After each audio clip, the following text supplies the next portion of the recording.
सपने वो नहीं जो आप सोते वक्त देखते हैं। सपने वो होते हैं जो आपको सोने नहीं देते। नमस्कार, स्वागत है आप सभी का आपके अपने YouTube चैनल प्रेरक प्रसंग में। सपने हम सभी देखते हैं, लेकिन हम में से कुछ ही होते हैं जो अपने सपनों को पूरा करने का साहस दिखाते हैं और अपने सपनों को हकीकत में बदलने के लिए कड़ी मेहनत करते हैं। आज की कहानी भी एक ऐसे ही लड़के की कहानी है जिसने कड़ी मेहनत, लगन व मजबूत इरादों से अपने सपनों को पूरा कर दिखाया। एक शहर में एक छोटा लड़का रहा करता था। उसके पिताजी शहर के ही एक अमीर सेठ के घर पर काम करते थे। सेठ बहुत अमीर था और उसके पास एक से बढ़कर एक लग्जरी गाड़ियां थीं।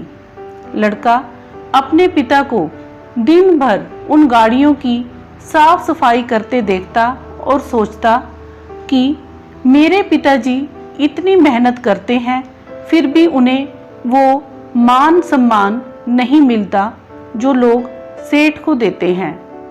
बचपन सपना देखने की उम्र होती है और जवानी उसे सच करने की।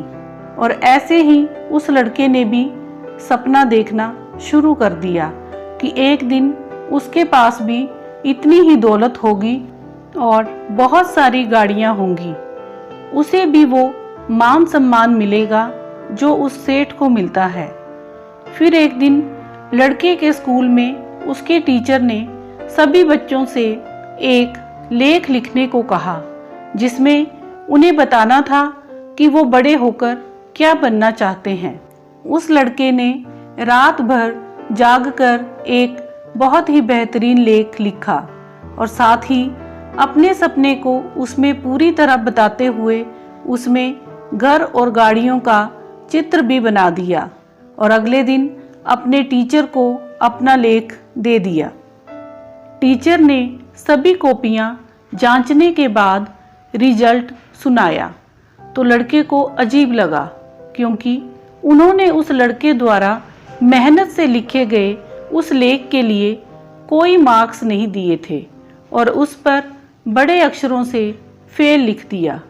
जब लड़के ने टीचर से वजह पूछी तो टीचर ने कहा, बेहतर होता तुम कोई छोटा मोटा लेख लिखते, क्योंकि तुमने जो लिखा है वो पूरी तरह असंभव है। तुम लोगों के पास कुछ नहीं है, इसलिए ऐसा संभव ही नहीं। लेकिन फिर भी तुम चाहो तो मैं तुम्हें दूसरा मौका दे सकता हूँ।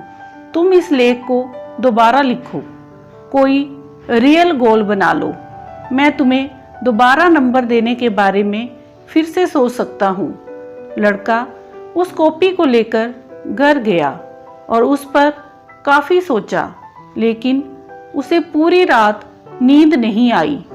अगले दिन वो टीचर के पास जाकर बोला, आपको जो करना हो कर सकते हैं, लेकिन मेरा लेख यही है और मैं इसे नहीं बदलना चाहता। अगर आप मुझे फेल करना चाहते हैं तो कर दीजिए, लेकिन मैं अपने सपने को नहीं बदलूंगा। 20 साल बाद वही टीचर एक सम्मेलन में मंच पर खड़े एक बेहद कामयाब नौजवान के भाषण को बड़े गौर से सुन रहे थे। भाषण खत्म होने के बाद नौजवान नीचे आया। उसने टीचर के पैर छुए और उन्हें अपना परिचय दिया। ये वही छोटा लड़का था जिसे कभी टीचर ने फेल किया था। आज वो एक कामयाब बिजनेसमैन बन चुका था, जिसके पास हर वो चीज़ थी जो उसने बचपन में अपने लेख में लिखी थी। तो देखा आपने, ये जरूरी नहीं कि कोई आदमी जो आपसे बड़ा या आपसे समझदार हो आपको सही तरीके से जज कर सकता है। केवल आप खुद अपनी क्षमता को पहचानते हैं। अंत में मैं यही कहूँगी कि लोग आपके आज को देखकर आपके कल का अंदाजा लगाते हैं, लेकिन अगर आपके इरादे मजबूत हैं तो आप उन सब लोगों को गलत साबित कर सकते हैं। अपने सपनों को पूरा करें, क्योंकि आप अपने सपनों को अपना भविष्य बना सकते हैं। बस अपने देखे गए सपनों को पूरा करने का मन में संकल्प लें और उन्हें पूरा करने के लिए कार्य करें। धन्यवाद।